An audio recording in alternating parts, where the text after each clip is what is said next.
آپ کے پاس ایک ہی برش ہے اور آپ میں مقابلہ جاری ہے آپ میں اور نون لیگ میں کہ اچھے کون چمکاتا ہے۔ اس سے اگلی خبر یہ ہے، اور آپ کو بہت بہت مبارک ہو، 4 نئے وفاقی وزیر بن رہے ہیں میرا خیال ہے کل، اور مزے کی بات یہ ہے کہ چاروں بری طرح ہارے ہیں، یعنی راول پنڈی سے حنیف عباسی، اسلام آباد سے ڈاکٹر فضل چودھری، بلوچستان سے خالد مگسی اور کراچی سے مصطفیٰ کمال، یہ 4 وزیر بن رہے ہیں، لہذا تیار ہو جائیں، نئے ٹیکس بھی لگیں گے ان کو، نئی گاڑیاں، ان کا حلوہ مانڈا، ان کے روکڑے، وہ ظاہر ہے آپ کے اور میرے ذمہ ہیں۔ اس کے بعد جو اگلی خبر ہے وہ یہ کہ امین الدین خان یہ سربراہ ہے آئینی بینچ کے، اور انہوں نے چول کیا ماری ہے، یہ عمران خان کے وکیل عزیر بھنڈاری سے پوچھتے ہیں کہ وہاں تجھے اندر کاغذ ہی نہیں جا سکتا تو خط کس طرح لکھے جاتے ہیں۔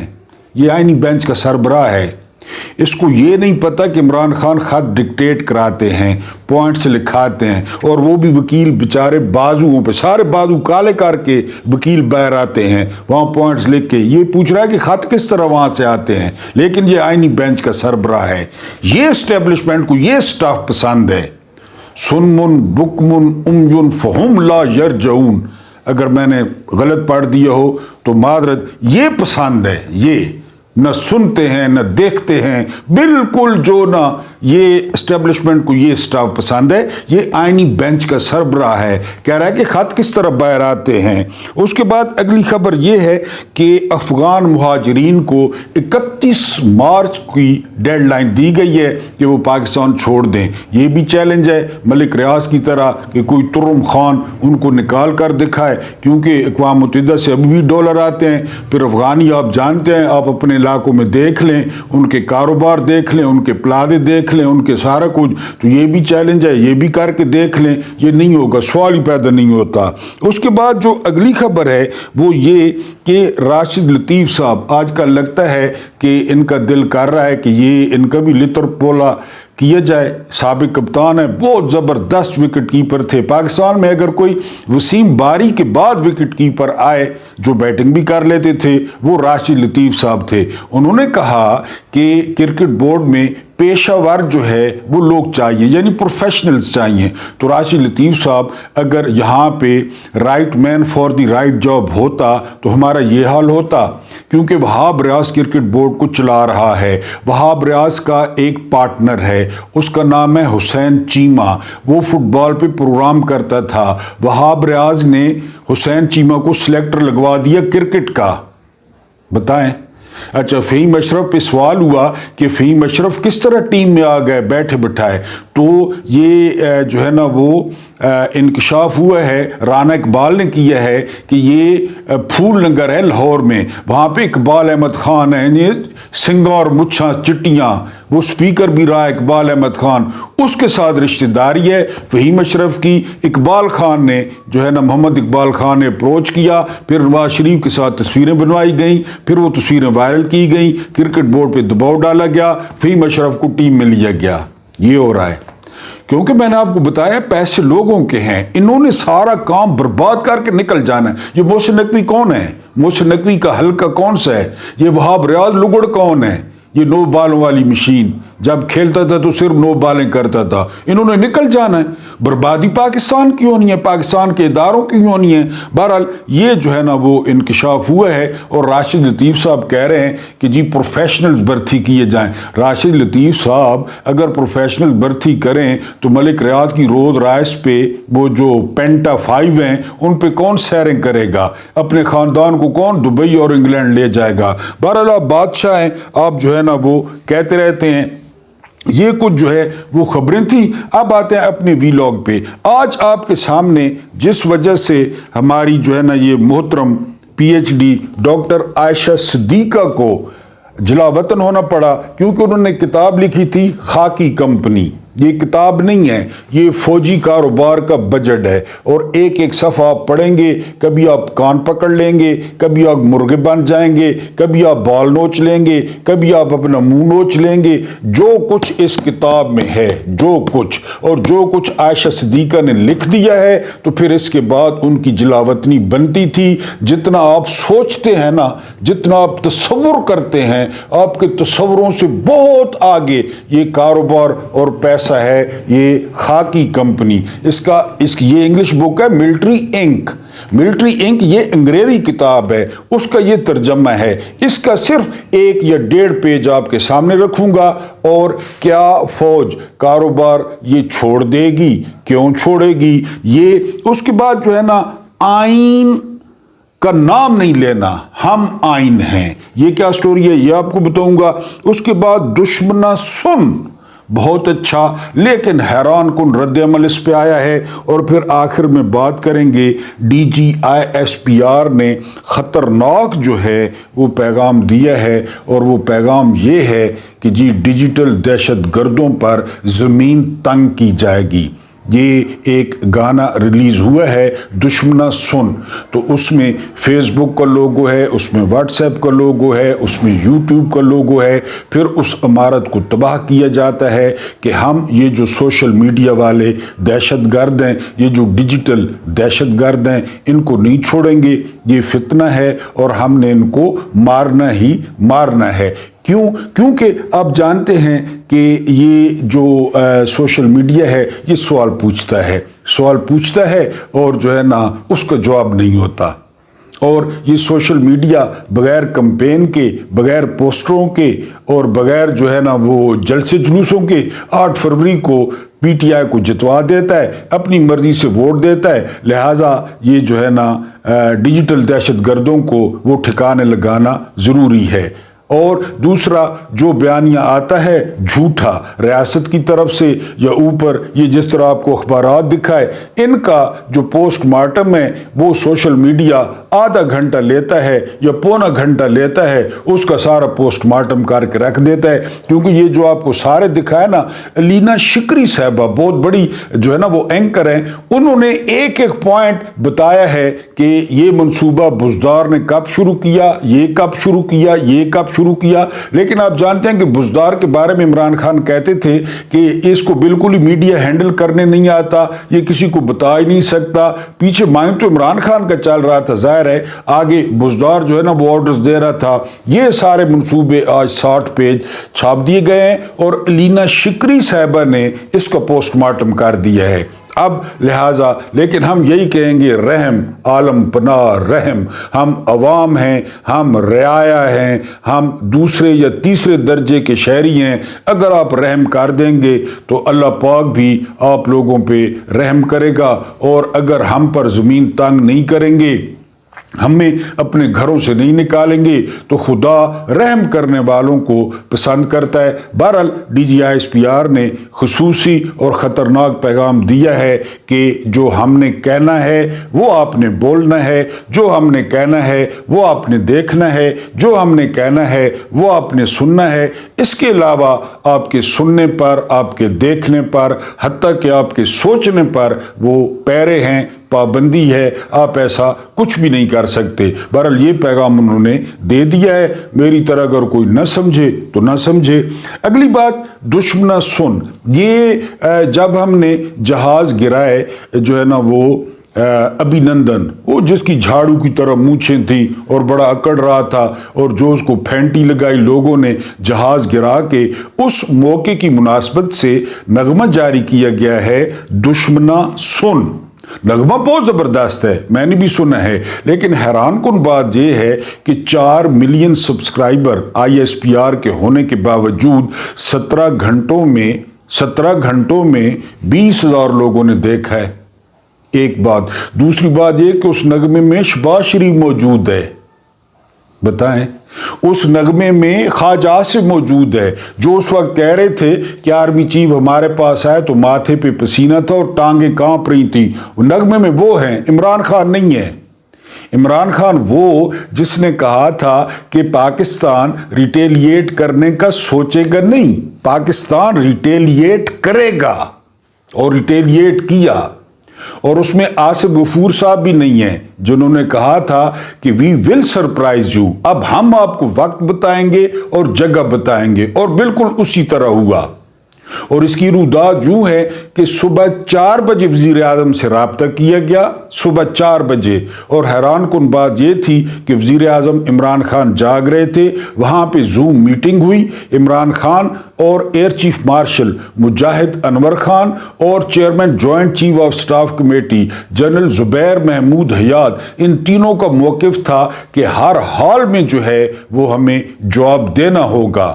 لیکن کہا جاتا ہے کہ باجوہ اس میں پس و پیش کر رہے تھے، لیکن چونکہ اکثریت نے کہا کہ جواب دینا ہوگا، زوم پہ میٹنگ ہوئی، سارا طے ہوا، سارا پلان بنا، اور اس سے اگلے دن جو ہے وہ ایک نعمان تھے اور ایک میرا خیال ہے صدیقی تھے، 2 ہمارے شاہینوں نے جو ہے وہ انڈیا کے جہاز گرا دیے۔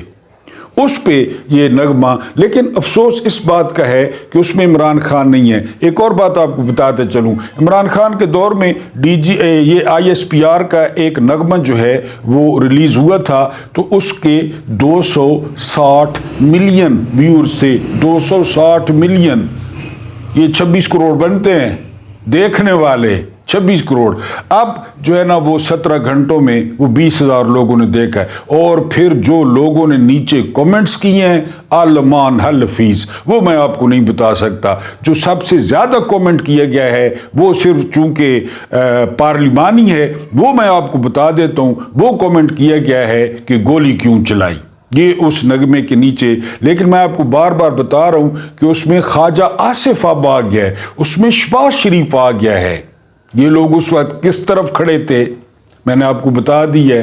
اس میں عمران خان نہیں ہے، اس میں جنرل آصف غفور نہیں ہے، اور یہ دشمنا سن، نغمہ اچھا ہے، لیرکس اچھے ہیں، میوزک اچھا ہے، آواز اچھی ہے، لیکن یہ میں نے بتا دیا کہ اس میں جو لوگ شامل ہیں اس وقت وہ لوگ جو ہے پھر جس طرح عمران خان نے اسٹریٹجی اپنائی اور جو ہے وہ امریکہ کے کہنے پہ، یقین کریں امریکہ نے مداخلت کی اور ابھی نندن کو ان کے حوالے کیا گیا۔ یہ تو ابھی نندن بے شرم تھا، ادھر سے چانٹے کھا کے ادھر جا کے ایوارڈ لے لیا۔ بہرحال یہ سارا کچھ آپ کے سامنے ہوا، آپ کی آنکھوں کے سامنے ہوا، تو اس دن کی مناسبت سے نغمہ جاری کیا گیا ہے۔ نغمہ آپ سن سکتے ہیں، نیچے ویورز بھی دیکھ سکتے ہیں لوگوں نے۔ اب یہ ایک لٹمس ٹیسٹ ہے، یہاں سے اگر کوئی سمجھنے والا ہو کہ 17 گھنٹوں میں 20,000 لوگوں نے جو ہے وہ دیکھا ہے تو سمجھ جانا چاہیے، لیکن ٹھیک ہے وہ بڑے ہیں، وہ نہیں سمجھتے تو نہ سمجھے۔ آج اسلام آباد میں ایک کانفرنس ہوئی ہے، یعنی تقریباً تمام اپوزیشن جو ہے وہ اس میں شامل تھی، اور آئین کا دفاع یا آئین پہ چلنا یا آئین کا احترام کرنا، یہ اس کا جو ہے وہ نعرہ تھا۔ مزے کی بات کیا ہے؟ مزے کی بات یہ ہے کہ پہلے وہ ایک ہال میں گئے، ہال والوں نے کہا بکنگ ہو گئی، بعد میں فون کیا کہ ہم پہ دباؤ ہے، ہم آپ کا یہ جو اجلاس ہے یہ نہیں کر سکتے۔ پھر دوسرے ہال میں گئے، نہیں جی، تیسرے ہال میں گئے، نہیں جی۔ پھر محمود خان اچکزئی نے اعلان کیا کہ اگر یہی حال جاری رہا تو ہم پھر روڈ پہ کریں گے، ہم روڈ پہ بیٹھیں گے اور روڈ پہ اپنی کانفرنس کریں گے، کیونکہ بتایا جا رہا ہے کہ اس کانفرنس میں جو ہے کل مارنگ بلوچ بھی شرکت کر سکتی ہیں، منظور پشتین بھی شرکت کر سکتا ہے، لہذا اس لیے وہ مارکی یا کوئی ہال نہیں دیا جا رہا تھا۔ بہرحال پھر ان کو ہال دیا گیا، کیونکہ آئین کا جو لفظ ہے نا،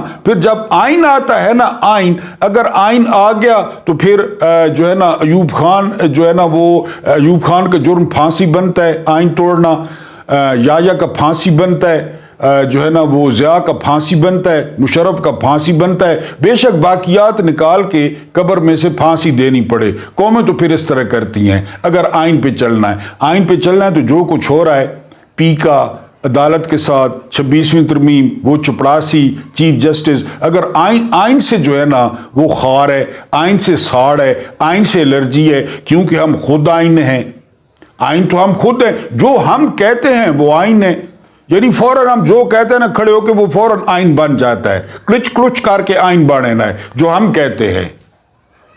یعنی مجھے یہ جو ہے نا وہ شک ہے یا مجھے یہ خطرہ ہے کہ میرے رشک کمر آئین میں نہ آ جائے کہ یہ آئین ہے، میرے رشک کمر ہی آئین ہے، میرے کو تو اس نہ ڈر ہے، یقین کرو کہ وہی آئین ہے، کیونکہ ہم جو بولتے ہیں وہ آئین ہے، اس کے علاوہ کون سا آئین، کیسا آئین، وہ ہمیں نہیں پتہ۔ بہرحال یہ کانفرنس ہو رہی ہے، سنا ہے کہ زبردست کانفرنس، اس میں صحافی ہیں، اس میں سیاستدان ہیں، اس میں وکلا ہیں، اس میں کئی ریٹائرڈ ججز ہیں، کئی ریٹائرڈ فوجی ہیں۔ آج بھی یہ جاری رہے گی اور اس نے کل بھی ہونا ہے، اور امید کی جا رہی ہے کہ اس میں مارنگ بلوچ، منظور پشتین، مولانا فضل الرحمان، یہ سارے لوگ جو ہے وہ آئیں گے اور تقریر کریں گے۔ بہت اچھا ہے پاکستان کے لیے اور خاص کر آئین کے لیے۔ جتنے بھی لوگ ہوں، آپس کے اختلافات اپنی جگہ، مثلا مولانا فضل الرحمان اور عمران خان کے اختلاف ہیں تو ہوتے رہیں، اختلافات ہوتے ہیں، لیکن آئین پر اگر یہ جد و جہد ہوتی ہے، اگر یہ لوگ آئین کو بچانے میں کامیاب ہو جاتے ہیں،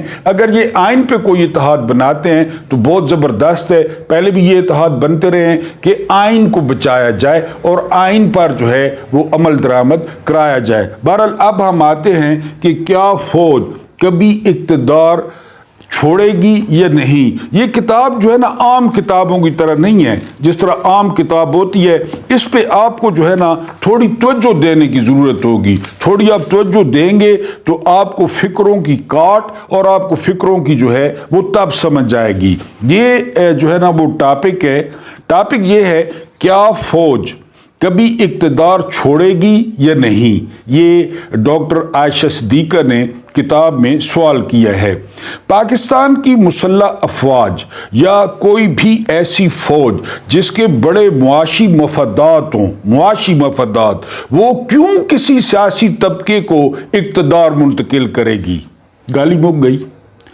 اتنے بڑے معاشی جو ہے نا مفادات ہوں، اتنی بڑی امپائر ہو معاشی، تو کیوں کسی سیاستدان کے وہ حوالے کریں گے؟ یہ پہلی بات۔ پاکستان ان ریاستوں کو نمائندہ ہے جہاں سیاسی طور پر بالادست افواج ریاست اور سماج پر اقتدار حاصل کر لیتی ہیں۔